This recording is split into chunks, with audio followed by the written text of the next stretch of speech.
Tagore school बावड़ी की online class में आप सभी का स्वागत है।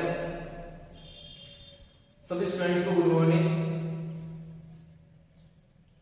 आज जो हमारी जो 11th क्लास है उसकी जो फर्स्ट जो क्लास होगी बायोलॉजी की, बायोलॉजी की हम फर्स्ट क्लास लेंगे। इसमें देखो जैसे हम बात करें हमारे जो है अब जैसे नया कोर्स चेंज हो गया है तो सिलेबस छोटा कर दिया गया है। उसमें हम पहला जो चैप्टर है उसके बारे में हम अध्ययन करेंगे। इसमें देखो पहली जो इकाई है वो जीवों में विविधता जो इकाई की हम बात करते हैं। इसमें पहला जो चैप्टर है जीव जगत, पहले उसके जीवों के बारे में पढ़ेंगे। फिर दूसरा जो चैप्टर रहेगा उसमें जीवों का वर्गीकरण पढ़ेंगे। फिर तीसरा जो चैप्टर होगा उसमें प्राणी जगत के बारे में। चौथा जो चैप्टर होगा उसमें वनस्पति जगत के बारे में। ये हमारी यूनिट हो जाती है। इस यूनिट का जो पहला जो चैप्टर है वो है जीव जगत।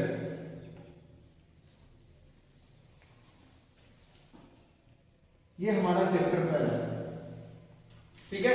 और एकदम इजी चैप्टर है, उसमें कुछ कोई प्रॉब्लम नहीं है, क्योंकि जो हम सामान्य भाषा में बात करें तो इस चैप्टर में केवल और केवल हम बात करेंगे सजीवों के बारे में कि सजीवों की जो क्रियाएं होती है वो कौन कौन सी होती है।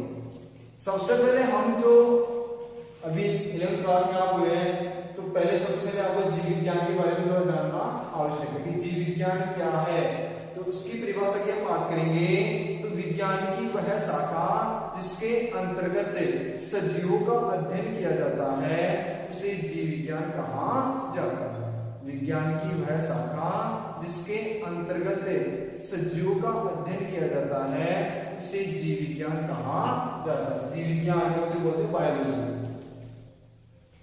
अब उस सजीव के अंतर्गत प्राणी भी आ जाते हैं या पादप भी आ जाते हैं। यदि उसमें प्राणियों का अध्ययन किया जाता है तो वो तो किसमें आ जाता है, प्राणी विज्ञान में आ जाता है। देखो जैसे हम बात करें, एक बार आपको थोड़ा सा समझना है, ये हो गया जीव विज्ञान, ठीक है। जीव विज्ञान में किसका अध्ययन किया जाता है, सजीवों का।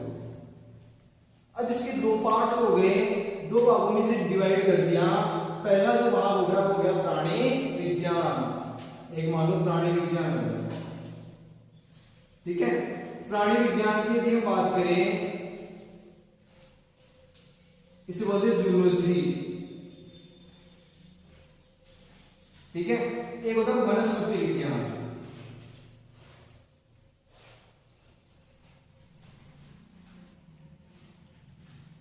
जिसे कहा जाता है बॉटनी। अब देखो जैसे हम बात करें जीव विज्ञान किसे कहते हैं कि विज्ञान की वह शाखा जिसके अंतर्गत सजीवों का अध्ययन किया जाता है उसे जीव विज्ञान कहा जाता है। अब सजीव के अंतर्गत आ जाते हैं प्राणी। तो यदि प्राणियों का अध्ययन किया जाए, प्राणी विज्ञान क्या है, तो इसके अंतर्गत किसका अध्ययन किया जाता है, प्राणियों का अध्ययन किया जाता है। यदि प्राणियों का अध्ययन किया जाए तो वो क्या कहलाता है, प्राणी विज्ञान या जूलॉजी कहलाता है, ठीक है ना। इसमें देखो जैसे हम बात करें यदि वनस्पतियों या पादपों का अध्ययन किया जाता है तो उससे क्या कहा जाता है, वनस्पति विज्ञान कहा जाता है। इसे बॉटनी भी बोल सकते हैं। सजीवों का अध्ययन करते हैं उसे जीव विज्ञान कहा जाता है। इसकी दो शाखाएं होगी, प्राणी विज्ञान और वनस्पति विज्ञान। यदि इसमें से हम प्राणियों का अध्ययन करते हैं या जंतुओं का यदि अध्ययन कर रहे हैं तो उसे प्राणी विज्ञान या जंतु विज्ञान बोल सकते हैं, जूलॉजी, ठीक है ना। और यदि वनस्पतियों का अध्ययन कर रहे हैं, पेड़ पौधों का अध्ययन कर रहे हैं तो उसे हम बोल सकते हैं बॉटनी या वनस्पति विज्ञान। अब देखो जैसे हम बात करें कि जो जीव विज्ञान जो शब्द है उसका प्रतिपादन करने वाले जो वैज्ञानिक है उनका नाम था लेमार्क व ट्रेविडेंस। लेमार्क और ट्रेविडेंस नामक वैज्ञानिकों ने बायोलॉजी शब्द का क्या किया था, प्रतिपादन किया था। बायोलॉजी जो शब्द है, ठीक है, उसका जो प्रतिपादन किया था उन वैज्ञानिकों का नाम था, एक तो लेमार्क और दूसरा कौन सा था, ट्रेविडेंस। एक तो था लेमार्क और दूसरा कौन सा था, ट्रेविडेंस।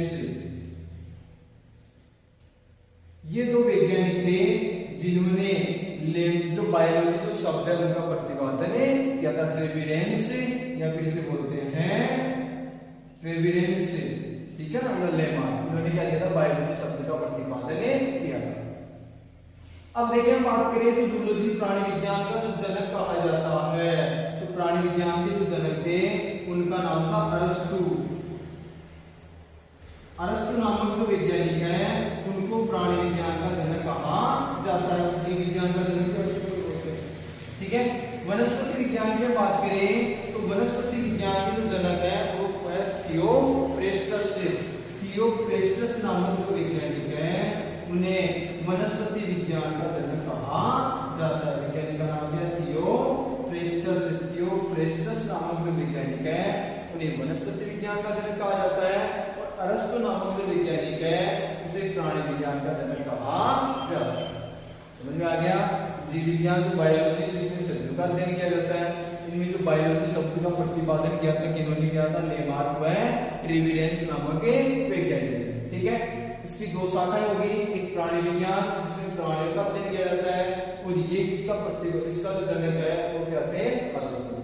एक हम बात करें वनस्पति विज्ञान, और वनस्पति विज्ञान में पादपों का अध्ययन किया जाता है, और इनके जनक कौन है? थियोफ्रेस्टस। और ये अरस्तु नामक वैज्ञानिक है वो प्राणी विज्ञान के जनक है, और उन्हें जीव विज्ञान के जनक भी कहा जाता है। ये तो थोड़ा सा हो गया जीव विज्ञान के बारे में अध्ययन। अब देखो जैसे हम बात करें जीव विज्ञान के बारे में, ये हमारा अध्ययन हो गया थोड़ा सा, तो इसको शॉर्ट में इस प्रकार से याद भी कर सकते हो, या अपनी कॉपी में इस प्रकार से उतार कर भी याद कर सकते हो कि जैसे इसमें प्राणी का अध्ययन, ठीक है, इसमें लिख लीजिए पादपों का अध्ययन, इसे हम उतार भी सकते हैं। ठीक है, इसमें किसका अध्ययन किया था? प्राणियों का, इसमें पादपों का। ठीक है, ये जो है अरस्तु क्या है? जनक इसके प्राणी विज्ञान के बात करें, और जो थियोफ्रेस्टस क्या है? पादप विज्ञान के जनक। वनस्पति विज्ञान के जनक क्या है? थियोफ्रेस्टस से। तो प्राणी विज्ञान के जो जनक है वो क्या है? अरस्तु। ठीक है, तो ये तो क्या हो गया? जीव विज्ञान की जो शाखाओं के बारे में सामान्य जानकारी। तो सबसे पहले जीव विज्ञान का अध्ययन करें तो जीव विज्ञान की परिभाषा भी जानना जरूरी है, उनकी शाखाओं के बारे में जानना भी थोड़ा जरूरी हो गया। वैसे इजी वे में याद करेंगे, आराम से इजी चैप्टर है।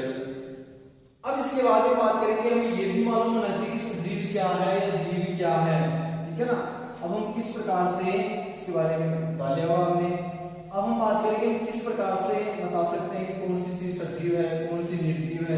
छोटी क्लासों में हम देखते थे कि जो चलते हैं, जो गति करते हैं, या बात करें जो सांस लेते हैं, जो खाना खाते हैं, वो सारे क्या है? सजीव। अब गति की यदि बात करें तो कोई मान लो जैसे बड़ी क्लासों में हो गए, यदि हम थोड़ा सा सोचे गति की बात करें तो पादप और जंतु सामान्य भाषा में छोटी क्लासों में बताया जाता है कि वो गति करते हैं। पादप तो गति नहीं करते हैं, जंतु गति करते दिखाई दे रहे हैं, ठीक है ना, लेकिन फिर भी वो क्या है? सजीव है। ठीक है, तो उनमें गति की बात करें, जिस पत्तियों का जैसे मान लो पुष्पों का खिलना है, मुरझा जाना है, ये एक प्रकार की उनमें गति है। ठीक है ना, या जो छुई हुई को स्पर्श करते हैं, पत्तियां सिकुड़ जाती है, वापस अपनी स्थिति में आ जाती है, वो भी एक प्रकार की क्या है? गति है। ठीक है ना, तो वो गतियां उनमें पाई जाती है।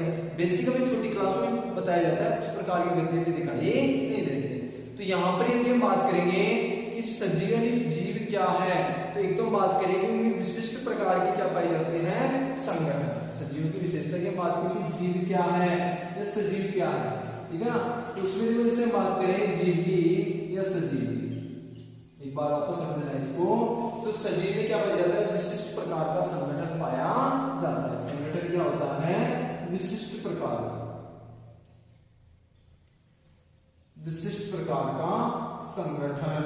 अब इसमें देखो जैसे बात करें विशिष्ट प्रकार के संगठन की हम बात करते हैं कि पहले मैं इसके बारे में थोड़ा सा बता देता हूं। विशिष्ट प्रकार के संगठन की बात करें, सबसे पहले हमारे शरीर की बात कर लेते हैं कि प्रत्येक जो सजीव होता है, उनकी मूलभूत संरचनात्मक व क्रियात्मक जो इकाई होती है वो क्या होती है? कोशिका। छोटी छोटी इकाई क्या होती है? कोशिका। उन्हीं से मिलकर शरीर बना हुआ होता है। अब इसमें थोड़ा सा हटकर बता देते हैं कि यदि किसी का शरीर एक ही कोशिका से मिलकर बना होता है तो वो तो क्या लगाते हैं?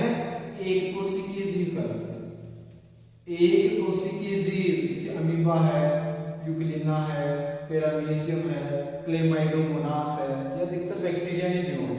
अमीबा, यूग्लिना, पैरामीशियम, क्लेमाइडोमोनास, ठीक है ना, ये किसमें आते हैं? एक कोशिकीय में आते हैं। इसके अतिरिक्त हम बात करें कि जिनका शरीर एक से अधिक कोशिकाओं से मिलकर बना होता है वो सारे क्या कहलाते हैं, बहुकोशिकीय कहलाते हैं। किस प्रकार के कहलाते हैं, बहुकोशिकीय। तो इसमें बात करें जैसे मनुष्य में आ गई, अधिकांश जीव आ गए बहुत सी कोशिकाओं से मिलकर बने होते हैं, वो क्या होते हैं, बहुकोशिकीय होते हैं। ठीक है ना। तो ये तो होगी कोशिका के आधार पर सजीव, एक कोशिकीय हो गया, बहुकोशिकीय हो गया। अब यदि बात करें कि जो कोशिका होती है वो आपस में मिलकर एक समूह का निर्माण करती है, उस समूह को क्या कहा जाता है, उत्तक कहा जाता है, टिश्यू या उत्तक। ठीक है। उत्तक यदि आपस में मिल जाते हैं, उत्तक मिलकर किसका निर्माण करते हैं, अंग का निर्माण करते हैं। कोई तो ऑर्गन्स हो सकता है मनुष्य, ठीक है ना। और अंग आपस में मिलकर अंग तंत्र का निर्माण करते हैं। अंग तंत्र की यदि बात करें उसमें पाचन तंत्र भी आ गया, श्वसन तंत्र भी आ गया, परिवहन तंत्र भी आ गया, जनन तंत्र भी आ गया, कंकाल तंत्र भी आ गया, तंत्रिका तंत्र भी आ गया। अधिकांश तंत्र इन सभी तंत्रों का निर्माण करते हैं और ये सारे तंत्र आपस में मिलकर इसका निर्माण करते हैं, संपूर्ण शरीर का निर्माण करते हैं। ठीक है ना। ये थोड़ा सा किसका हो गया, विशिष्ट प्रकार का संगठन हो गया। इसके अतिरिक्त रासायनिक संगठन की भी हम इसमें बात करेंगे। तो देखो जैसे हम बात करें कल की क्लास में आपको बताया जाएगा कि जो जीव क्या है उसकी क्या क्या विशेषताएं होती है और इन कोशिका के बारे में। ठीक है ना। ये हमारी जो फर्स्ट क्लास है उसमें थोड़ा सा बेसिक आपको नॉलेज करा दिया गया है।